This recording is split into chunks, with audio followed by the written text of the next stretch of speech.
Good morning, everybody.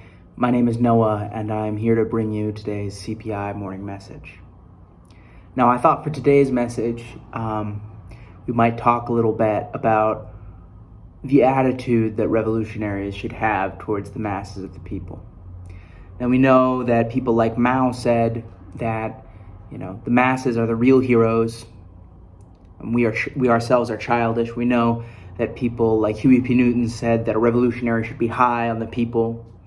We know that the basis of Stalin's power was his ability to work with the peasantry.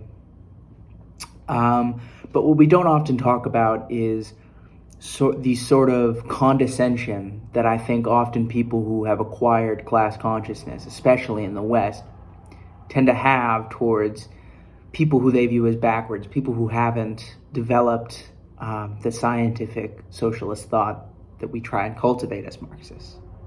So I thought for today I'd sort of read a passage from John Reed's 10 Days That Shook the World. It's a bit of a funny passage. It can help us to understand how we shouldn't be communicating with people.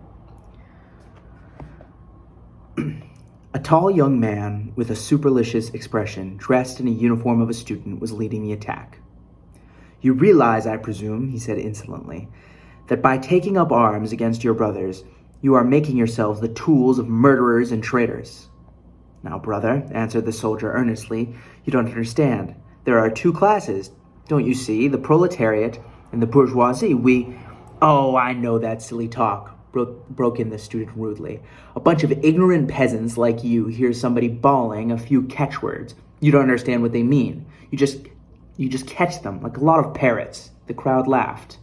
"I am a Marxian student, and I tell you that this isn't socialism you are fighting for. It's just plain pro-Germany anarchy."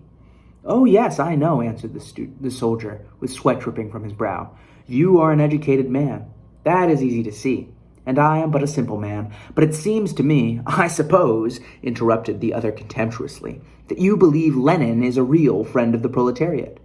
"Yes, I do," answered the soldier, suffering. "Well, my friend, do you know that Lenin was sent through Germany in a closed car? Do you know that Lenin took money from the Germans?" "Well, I don't know much about that," answered the soldier stubbornly. "But it seems to me what he says is that I want to hear, and all the simple men like me. Now there are two classes, the bourgeoisie and the proletariat." "You are a fool. Why, my friend, I spent 2 years in Schlüsselburg for revolutionary activity. When you were still shooting down revolutionists and singing 'God Save the Tsar.' My name is Vasily Georgovich Panin. Didn't you ever hear of me?" "I'm sorry to say I never did," answered the soldier with humility. "But then I am not an educated man. You are probably a great hero." "I am," said the student with conviction. "I am opposed to the Bolsheviki, who are destroying our Russia, our free revolution." "Now, how do you account for that?" Soldier scratched his head. "I can't account for it at all," he said, grimacing with the pain of his intellectual process. "To me it seems perfectly simple, but then I am not well educated. It seems like there are only two classes, the proletariat and the bourgeoisie." "There you go with that silly formula," cried the student. "Only two classes," went on the soldier doggedly, "and whoever isn't on one side is on the other." We wandered up on the street where the lights were few far in between, and where people rarely passed. A threatening silence hung over the place as a sort of purgatory between heaven and hell, a political no man's land. What I think is really funny about that passage is sort of the same smears that the synthetic left are today throwing at real anti-imperialists, that they're foreign agents, that they're working for another power, are the same ones that, in this case, the Junkers and the right socialist, the right-wing socialists were throwing at the Bolsheviks.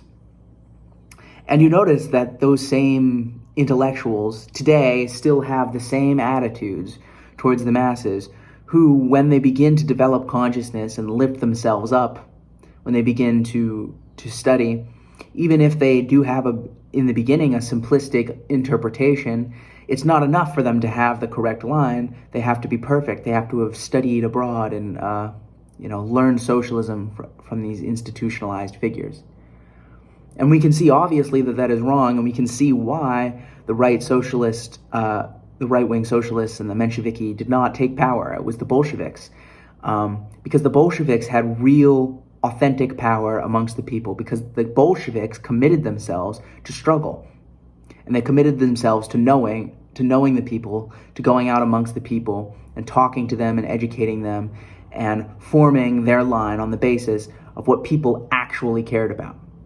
And today, what do people actually care about? They don't care about how woke or how revolutionary sounding your political line is. They care about their families. They care about putting food on the table. They don't want to see their sons and their daughters go off to die in a war. They don't want to see their family members in prison. They don't want to see their family members on drugs. And the solution to that is, of course, socialism. And when we go out to them and we talk to them, we should not yell at them. We shouldn't call them names. And we most certainly should not accuse them of, being backward. What we ought to do is meet people where they're at. We ought to demonstrate that we understand the problems that they're going through. We ought to listen to them. We ought to offer them real solutions to their real problems. And we ought to let them know that this is a real community of people who are genuinely struggling for their best interest. That is how you win people to socialism. You shouldn't act like the Junker in the passage. You should act like a real revolutionary. You should act with compassion.